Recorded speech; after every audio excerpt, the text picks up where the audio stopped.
अमरापाली को इतिहास की सबसे खूबसूरत महिला कहा जाता है। अमरापाली की खूबसूरती की तुलना किसी भी चीज़ से नहीं की जा सकती, लेकिन अमरापाली की खूबसूरती ही उसके दुर्भाग्य की सबसे बड़ी वजह बनी। अमरापाली को बहुत ही कम उम्र में राज्य के आदेश के हिसाब से वैश्य बनना पड़ा। वह शायद ही इतिहास की एकलौती ऐसी महिला थी जिसे ऐसी बदनसीबी झेलनी पड़ी। एक खूबसूरत लड़की से नगरवधु बनने और उसके बाद भिक्षुनी बनने जाने की यात्रा में उस युग के कई प्रसिद्ध लोगों के नाम आते हैं। आइए जानते हैं अमरापाली की ट्रेजिक और दुख भरी कहानी। प्राचीन भारत में 500 ईसा पूर्व लिच्छवी गणराज्य की राजधानी वैशाली में एक गरीब दंपति को एक आम के पेड़ के नीचे एक लड़की पड़ी मिली। अमरापाली के माता पिता का नाम ज्ञात नहीं है। वह आम के पेड़ के नीचे पड़ी मिली थी, इसलिए उसका नाम अमरापाली रख दिया गया। अमरापाली अपने समय की सबसे खूबसूरत महिला थी। पाली ग्रंथों में उसके सौंदर्य का विवरण मिलता है। अमरापाली इतनी खूबसूरत थी कि नगर का हर पुरुष उससे विवाह कराने के लिए ललायित था। पाली ग्रंथों के मुताबिक राजा से लेकर व्यापारी हर कोई अमरापाली को पाना चाहता था। अमरापाली के लिए शादी के प्रस्तावों के ढेर लग जाते थे। इतने सारे विवाह प्रस्तावों की वजह से अमरापाली के माता पिता बड़ी दुविधा में फंस गए। पाली ग्रंथों के मुताबिक अगर अमरापाली के लिए किसी को उसके माता पिता चुनते तो नगर के बाकी पुरुष खफा हो जाते। नगर में अशांति फैल सकती थी। पाली ग्रंथों के मुताबिक वैशाल्य एक लोकतांत्रिक राज्य था जिसकी अपनी एक सांसद भी थी। जब अमरापाली की खबर वैशाली सांसद के सदस्यों तक पहुंची तो उन्होंने इस मुद्दे पर चर्चा करने का फैसला लिया।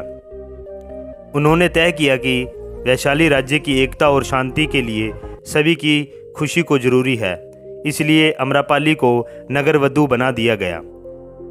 अमरापाली पूरे नगर की दुल्हन बन गई, जिसे अब हर किसी से प्यार करना था। अमरापाली को नगरवधु बनाने से वैशाली के लोग तो खुश हो गए, लेकिन इस तरह से अमरापाली अपनी ही खूबसूरती का शिकार बन गई। अमरापाली को जनपद कल्याणी की उपाधि दी गई। यह खिताब 7 साल के लिए दिया जाता है और इसे साम्राज्य की सबसे खूबसूरत और प्रतिभाशाली महिला को दिया जाता है। अमरापाली को अपना महल मिला। उसे शारीरिक संबंध बनाने के लिए अपना पार्टनर चुनने का अधिकार भी मिला। इसके साथ ही वह दरबार की नर्तकिता भी बन गई। मगध के राजा बिंबिसार के वैशाली के साथ हमेशा ही शत्रुपूर्ण रिश्ते रहे हैं। ऐसे में अमरापाली से मिलने जाने के लिए उन्हें दूसरा भेष धारण करना पड़ा ताकि कोई उन्हें पहचान ना सके। बिंबिसार खुद एक संगीतकार था। जब वह अमरापाली से मिले तो दोनों एक दूसरे से प्यार में पड़ गए। अमरापाली बिंबिसार के बच्चे की मां बनी। उसका बेटा आगे चलकर एक बौद्ध भिक्षु बन गया। एक दिन जब बिंबिसार ने वैशाली पर आक्रमण किया तो अमरापाली के महल में शरण ली। उसी दौरान अमरापाली को बिंबिसार की असली पहचान पता चल गई। अमरापाली ने बिंबिसार से युद्ध रोकने के लिए कहा और बिंबिसार ने अमरापाली की बात मान ली। बिंबिसार ने अमरापाली को मगध की महारानी बनाने का प्रस्ताव भी दिया, लेकिन अमरापाली ने इस प्रस्ताव को अस्वीकार कर दिया क्योंकि वैशाली और मगध शत्रु थे। अगर अमरापाली ने बिंबिसार के प्रस्ताव को स्वीकार कर लिया होता तो शायद भयंकर युद्ध छिड़ जाता और हजारों लोग मारे जाते। बिंबिसार का पुत्र अजातशत्रु भी अमरापाली पर मोहित हो गया। अमरापाली भी उससे प्रेम करने लगी, लेकिन जब वैशाली के लोगों को पता चला तो उन्होंने अमरापाली को जेल में डाल दिया।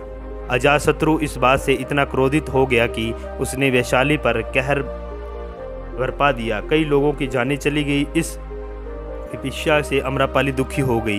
वह अपने राज्य से बहुत प्यार करती थी। उसकी कीमत पर वह अपने प्रेम को नहीं पाना चाहती थी। जहां बड़े बड़े व्यापारी राजकुमार अमरापाली पर मोहित हो गए थे, वहीं अमरापाली एक बौद्ध भिक्षु पर मोहित हो गई।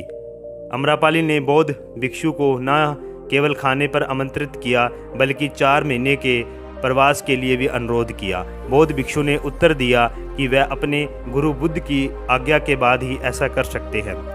बुद्ध ने सबको हैरानी में डालते हुए बौद्ध भिक्षु को इसकी अनुमति दे दी। 4 महीने बाद अम्रपाली बौद्ध भिक्षु के साथ आई और बुद्ध के चरणों में गिर गई। अम्रपाली ने जो कहा उसे सुनकर आप सब हैरान हो जाएंगे। अम्रपाली ने कहा, मैं आपके बौद्ध भिक्षु को मोहित नहीं कर पाई, लेकिन उनकी आध्यात्मिकता ने मुझे उन्हीं ही राह पर चलने के लिए विवश कर दिया है।